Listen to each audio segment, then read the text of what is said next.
சாய் பக்தர்களுக்கு என் அன்பு வணக்கங்கள். ஓம் சாய்ராம். என் அன்பு குழந்தைக்கு, இப்பொழுது உன்னிடம் ஒரு செய்தியை சேர்க்க ஓடோடி வந்தேன்.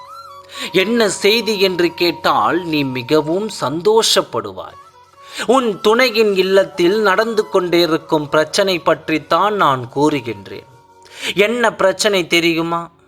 உன் துணையின் இல்லத்தில் வாக்குவாதங்கள் அதிகமாகி உன்னால் பிரச்சனைகள் அதிகமாகி கொண்டு வருகிறது.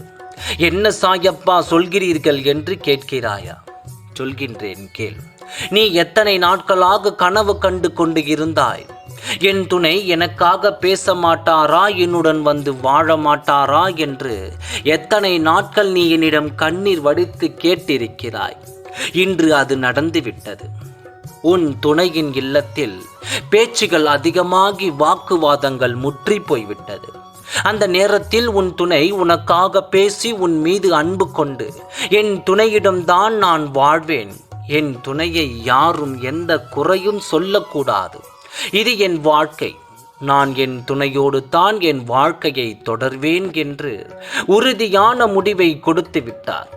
உனக்கு ஆச்சரியமாக இருக்கிறதா? நான் தான் வெகு நாட்களாக உன்னிடம் கூறிக்கொண்டு இருந்தேனே, உன் துணைக்கு என் மீது அன்பும் பாசமும் வந்து விட்டது என்று.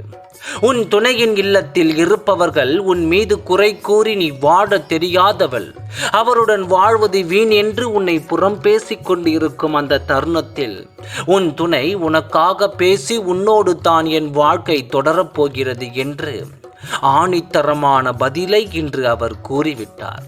இது உனக்கு மகிழ்ச்சியான செய்தி தானே? மகிழ்ந்து இரு.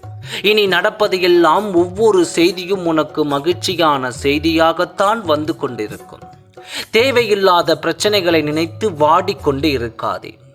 நீ பயப்படுவது போல் எதுவும் நடக்காது. தைரியமாக எது வந்தாலும் என் சாயப்பா என்னிடம் சொல்லிவிடுவார், அதிலிருந்து நான் விலகி விடுவேன். அதனால் எந்த பாதிப்பும் என் வாழ்க்கைக்கு வராது என்று தைரியத்தோடு இரு.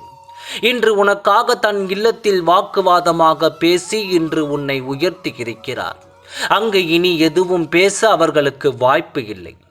இப்படியே உன் வாழ்க்கை போய்விடுமோ என்று பயந்து கொண்டு இருந்தாயல்லவா? இனி அந்த பயம் தேவையில்லை. கூடிய விரைவில் உன் துணை உன்னை தேடி வந்து வாழலாமா என்று கேட்கப் போகிறார். மகிழ்ச்சியோடு அவரின் முகத்தை பார்த்த உடனே தெரிந்துவிடும். அவரின் மனமாற்றத்தை நீ கண்டுபிடித்து விடுவாய். கவலையில்லாமல் தைரியமாக இரு.